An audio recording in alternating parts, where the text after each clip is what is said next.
E aí, sabe aquela pergunta que parece super simples, mas na verdade esconde uma complicação danada?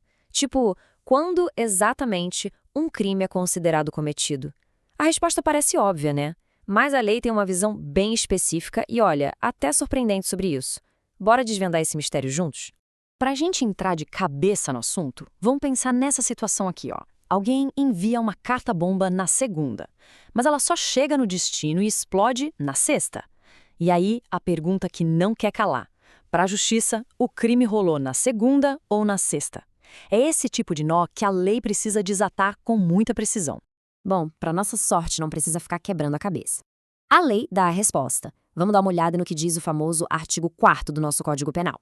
E tá aí na tela. O texto é curto, mas diz tudo. Considera-se praticado o crime no momento da ação ou omissão, ainda que outro seja o momento do resultado. Parece simples, né? Mas cada palavra aí tem um peso gigantesco. O que será que isso significa na prática? Basicamente, o que essa lei faz é colocar duas coisas em lados opostos, uma contra a outra. De um lado, a ação, do outro, o resultado. Pensa assim, é como se fosse uma relação de causa e efeito. A ação é a causa, é o ato de enviar a carta, a conduta em si. Já o resultado é o efeito, a consequência de tudo, a explosão. A lei então teve que fazer uma escolha. Qual desses dois momentos é o que realmente importa para definir o crime? E claro, como quase tudo no direito, essa escolha tem um nome técnico. É a chamada teoria da atividade. O nome já entrega o jogo, né? O que importa, o que define o tempo do crime é a atividade, a conduta da pessoa. Então, resumindo a história toda, a lei brasileira bate o martelo e diz: o que vale é o momento da ação ou da omissão. O resultado que vem depois, bom, ele é consequência, mas o crime em si já aconteceu lá atrás. É uma decisão bem clara e que muda tudo.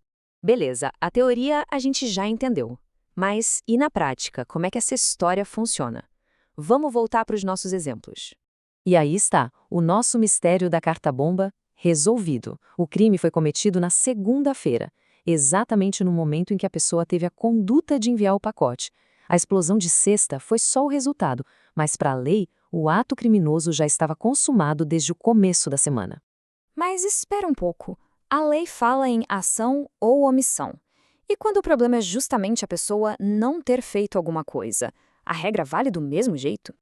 Imagina só essa cena, que coisa terrível. Um salva-vidas que, por lei, tem o dever de agir, está trabalhando, vê uma pessoa se afogando e, conscientemente, decide não fazer nada.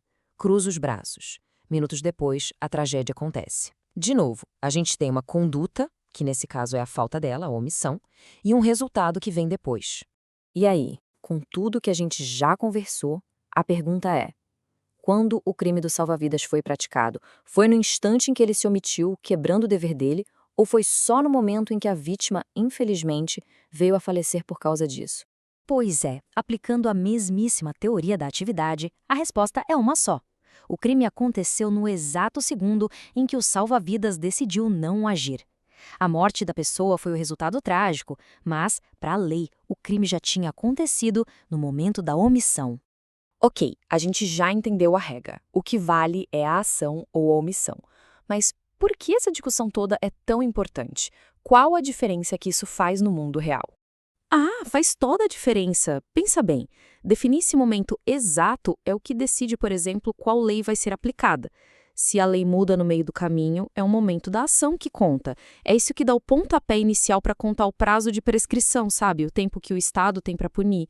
Também define se o agente era maior ou menor de idade quando cometeu o ato, e pode até mudar qual tribunal vai julgar o caso.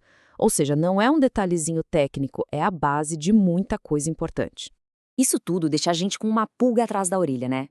Se a nossa lei escolhe focar na ação, na conduta e não tanto no resultado final, o que isso diz sobre o jeito que a gente encara a responsabilidade? Parece que a intenção, o ato de decidir fazer ou não fazer, pesa mais do que a consequência em si.